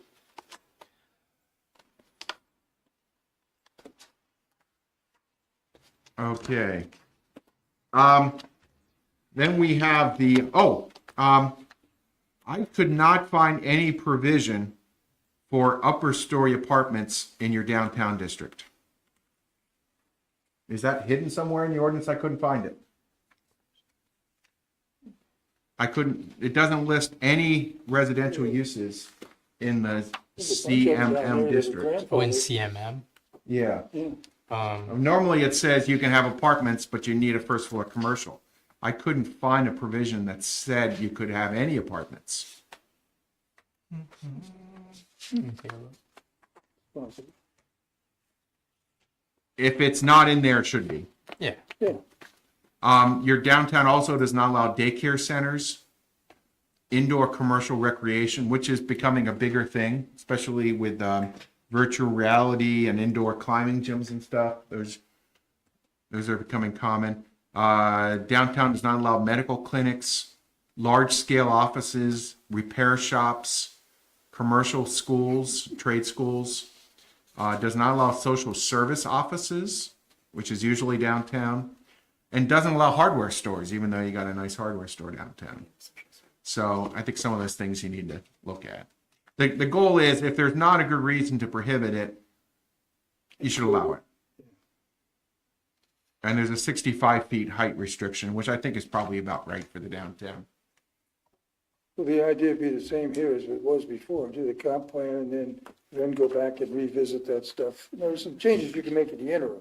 Yes, Let's go back yes. and revisit it based on the forward vision of the comp plan. Yeah, you don't have to wait till the very end if there's certain No. things that you think are important to bring in new investment or to stop something.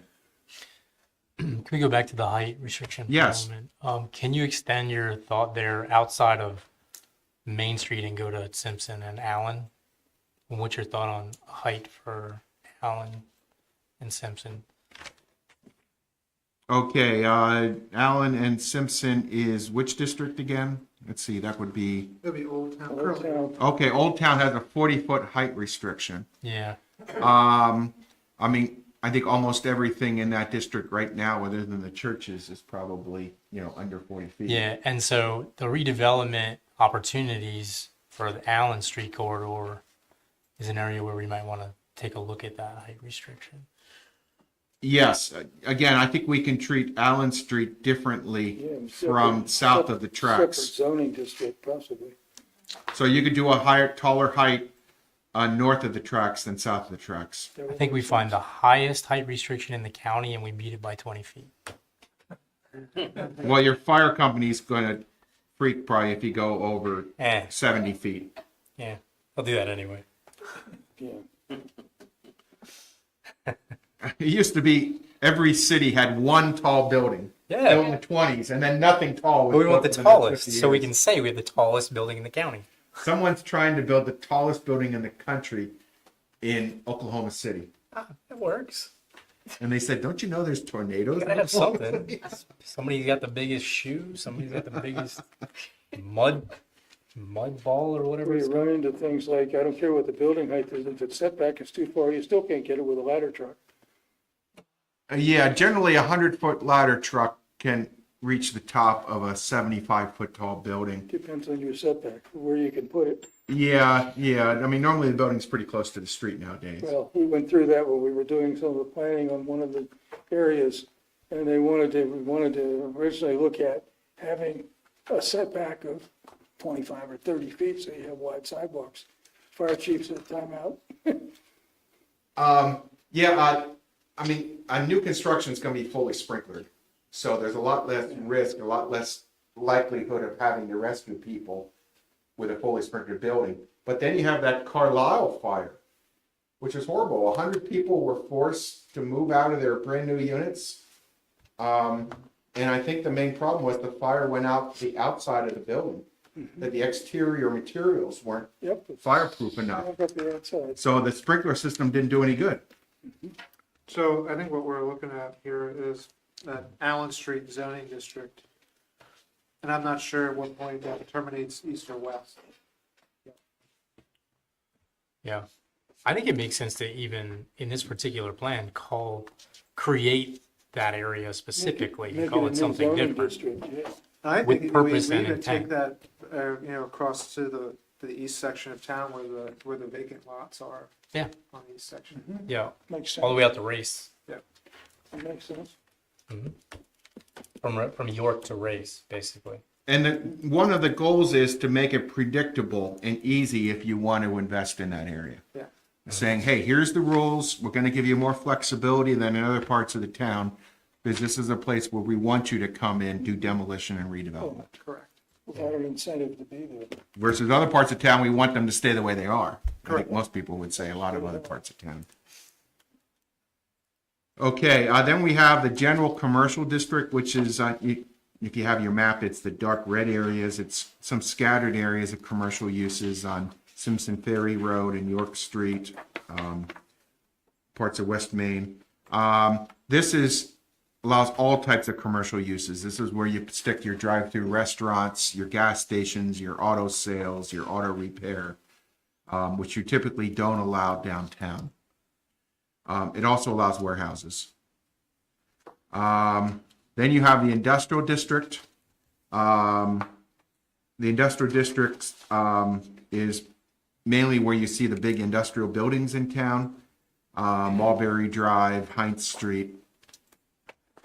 We're recommending that can be considered both an industrial and a commercial district, give people flexibility in the uses.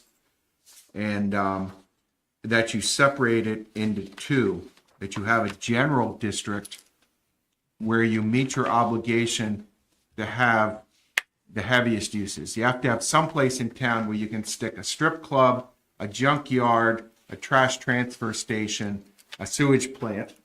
And then the rest of the industrial areas can be limited to light industrial offices and commercial uses. So I think you probably take an area around the wastewater plant, call that general industrial, and everything else becomes light industrial. And you can then keep those noxious uses out of the rest of the industrial land. And Do we we- skipped over the T and D. Do we need to make sure that we answer the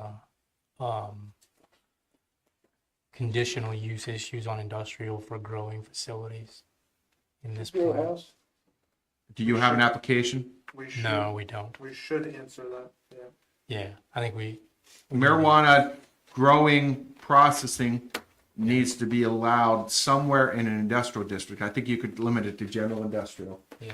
And then marijuana, medical marijuana retail sales must be allowed in one commercial district, which would probably be general commercial. We got that Yeah, one. We got yeah. that one. So we just want to make sure that we add the language in Yeah, this the only time. piece that we talked about was. There's no language in the current ordinance for that. Yeah, the only thing we want to restrict in the grow houses is zero light emission. Yeah, Nighttime night emission. I'll tell you, the biggest problem with the grow houses is the smell. There's a skunk smell. There's a skunk smell and there's also a The only way you can restrict the lighting is have a zero light emission out of it.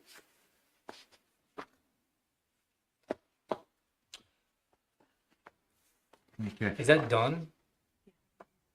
I haven't seen that The reason I ask that restriction. is that an actual barrier to, I mean, you certainly The could use. require no upward light, and you can limit spillover light on a residential property. You know, if they have some windows that have light coming onto another business property, I don't know if that's an issue. right? There was one in Middlesex Township that was a problem. Bingo. You could see it practically from anywhere in the county, a pink glow. Township went back then and worked with them, they put in curtains to Yeah. block. You can still see it. There's still a little But bit. we had this discussion, and I think that the conclusion was the only way you can stop it is say zero. Well, the question Can't though is, measure it. if you You say can measure zero, light. It's gotta the be question zero. though is, if you say zero, are you actually barring them from doing it? I And mean, then, they could just have solid walls. That's it. But, I mean, some windows are maybe good. I mean, you can regulate spillover of light. Yeah. You can measure it. That's not hard to do. With the state statute too, Harry, with the state statutes, one of the uses that the state was the top-down approach on, you need to regulate it similarly to other commercial uses. So if you're regulating that with no light, but another commercial use, you're letting do what they want, I think then those growers could have or sellers should have a process with the state, say, hey, we're being treated differently. That is possible, yes. And they should be. Well, they're supposed to be treated like other industrial uses. Exactly. But you can regulate light spillover, and you should do that for all business uses, because you don't want an auto sales lot lighting up somebody's backyard. You asked about TND. I did not give you a description of TND here.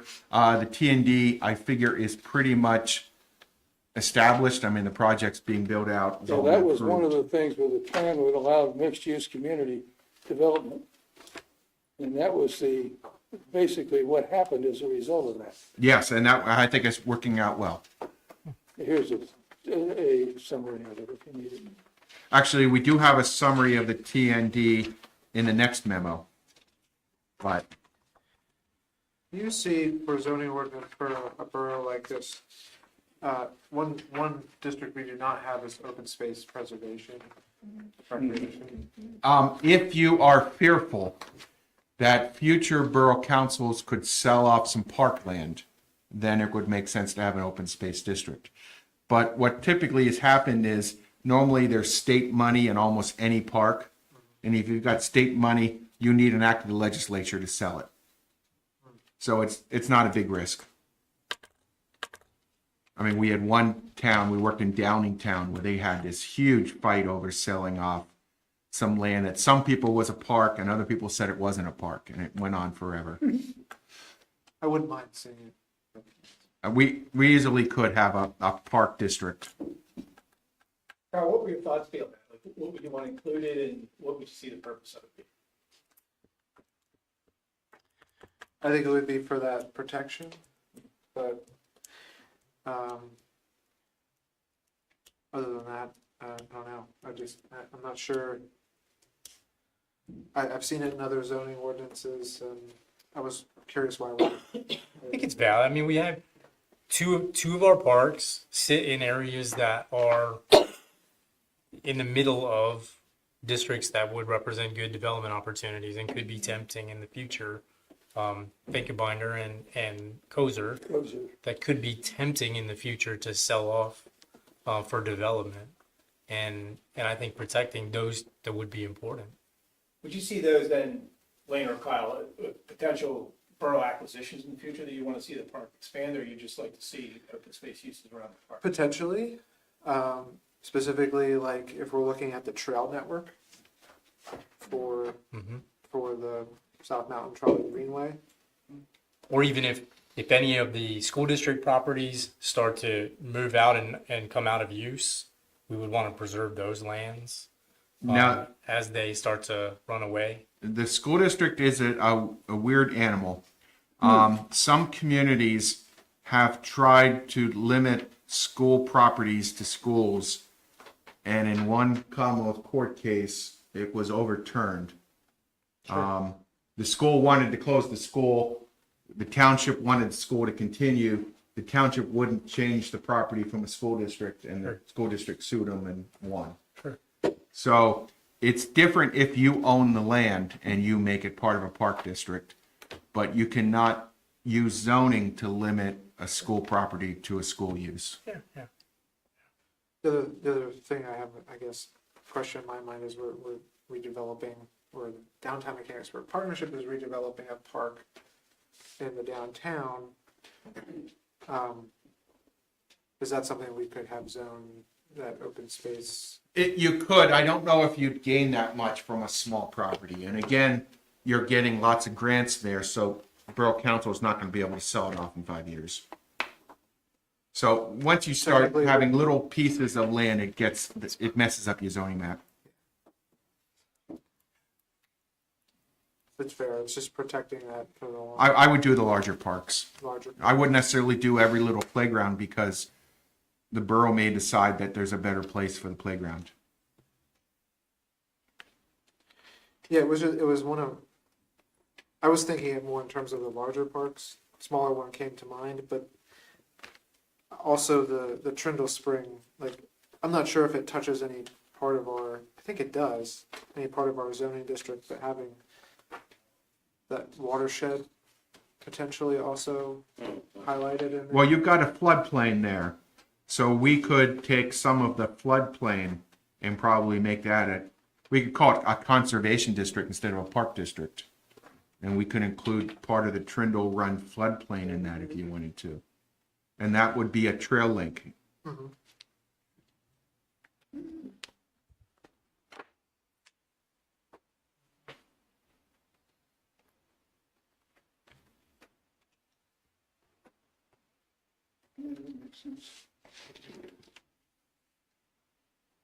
The last zoning issue we had was to think about whether we want some provisions for adaptive reuse in the ordinance. The idea is that you turn authority over to the zoning hearing board to have some flexibility to reuse certain older buildings. And they don't need variances for their reuse. Instead, they come in as a special exception. So particularly when you have old churches, convents, if there's any old Catholic schools or some things of that nature, you can even do it for old industrial mill buildings if there's any of those. And you can have a process to make it easier to gain approval for reasonable reuses of these old buildings. We've used this a lot in Allentown. We have a lot of old industrial mill buildings, and they've been converted over to apartments, even if they were at the edges of industrial districts. But particularly, there's a lot of churches that are in trouble nowadays, and I wouldn't be surprised if you get applications for their reuse. Can we include other uses in that? So I know that people have wanted to turn a church into an art gallery or a place where you could have a gathering so that there's like multiple venues inside one building, because we don't really have a whole lot of large spaces. So it'd be a really cool place to make a gathering, and that's not included here. So I think that might be really valuable. Good, and we can certainly do that. There's been a number of churches that have been turned into performing arts centers and theaters. Some have been, there's one in West Philadelphia where a church actively does concerts, and they have actually 5 congregations in the building too. And like comedy shows, like there's all types of arts uses for them. And I've also seen it where they've turned into almost like a courtyard, and you'll have multiple restaurants or breweries or places inside where people can come and have activities. So you could play games on this side and get dinner on that side, because it's a big building. So it could be one of the only places in town that we could do something like that. Good, good.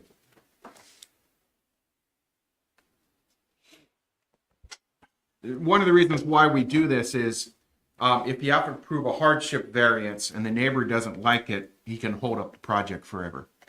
It's much harder for a nuisance challenge to be successful against a special exception than it is for a use variance. So this is the process that makes the approval more resistant to challenge. Because there's a lot of people out there just doing nuisance variances.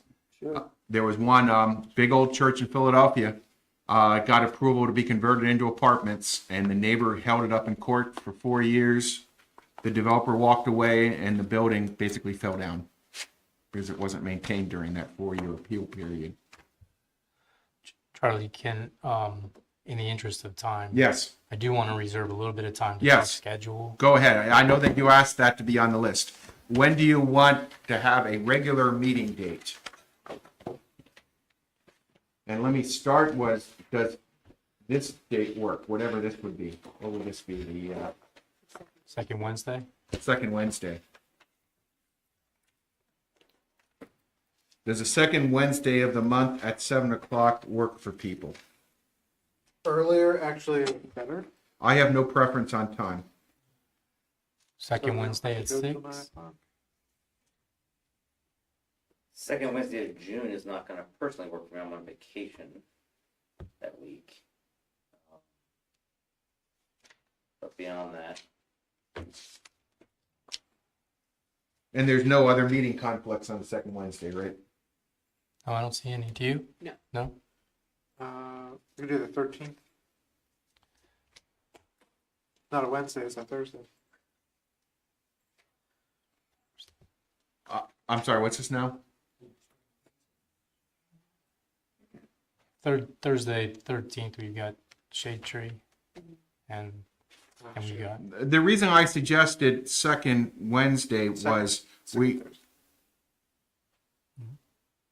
we had all voted and everybody had found this date to be the best. And I'm thinking that may continue into the future. But it doesn't have to be second Wednesday. I'm fine with second Wednesday. It has to be a Wednesday or Thursday for me. Yeah. Monday and Tuesday are good. And there's a lot of conflicts with other borough meetings. yeah, I'm generally fine with second Wednesday. I think Wednesday's gonna wind up being the day anyway. all right. I think it's good. I think- Okay. If that's okay, what time would you like to meet? 6? You guys go to 6? 6. Earlier would be better. 6? 6? Do I hear 5? Do I hear 5? Do I hear a 5? Do I hear a 5? Do I hear a noon 30? Do I hear a lunch and learn session? Brown bag session. Yeah. There you go. 6 p.m., is that the consensus? I think so. That works. 6 to 8 then? Or Yeah. till? Yeah. Okay. So later, you gonna send out an invite then? Is that? Yeah, and we'll advertise it and all that. Yeah, that's one of the advantages of picking a regular date is everybody can write it into the calendar, and then the borough can do one legal ad, which is cheaper.